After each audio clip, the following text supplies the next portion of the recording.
intuition and how that works to keep people safe in high pressure situations? Actually, I think it's an exercise. Yeah.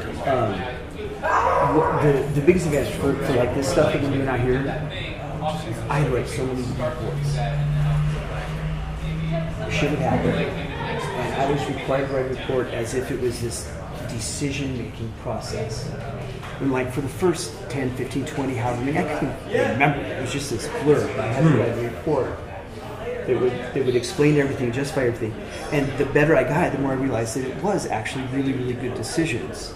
But this whole idea that my conscious and subconscious were separate was pretty bullshit. My subconscious was making decisions based on my ethics, based on my experience, based on my history, and more importantly, based on stuff that I'd noticed but never got up to my conscious brain. Mm-hmm. And this is what they do it all, and that's what intuition is. It's not something that wells up that wasn't there before. This is 90% of your brain, just occasionally as a courtesy, telling your conscious part of your brain, oh, by the way. Yes. And once you start accepting that, then you trust your intuition.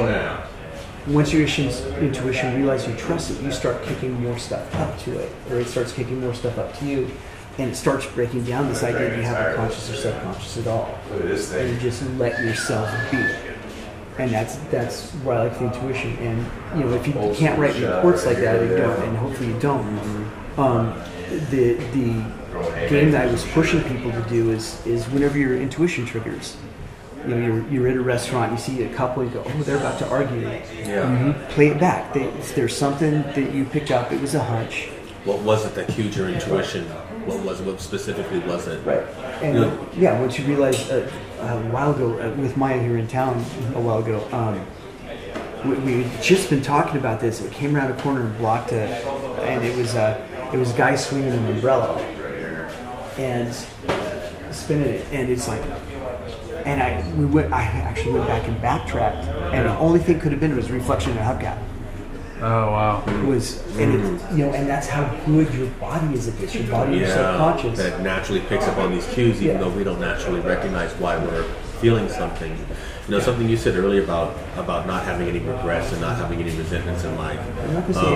Not any, but but you didn't have a lot of baggage. Yeah. What I've noticed is that the less baggage I have, the more present I am, and the more clear my intuition speaks to me. Yes.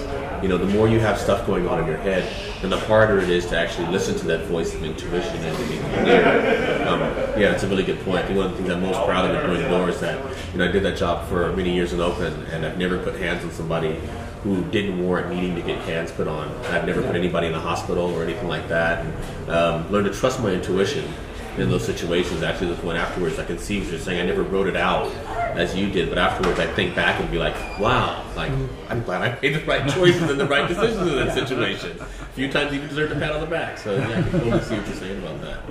Yeah. And debriefing is huge. It's play over your stuff. What's going on. Yeah, as objectively as possible when you play it back. Not trying to color it from your side of view or trying to tell the story your way, but to play it back and be open and honest with yourself. Yeah, everybody wants to make themselves look good. Yeah, it's hard to be honest and feel like, really important to be like, if you can't be honest with yourself, you can't be honest with anybody. This is true. Yeah. This is true.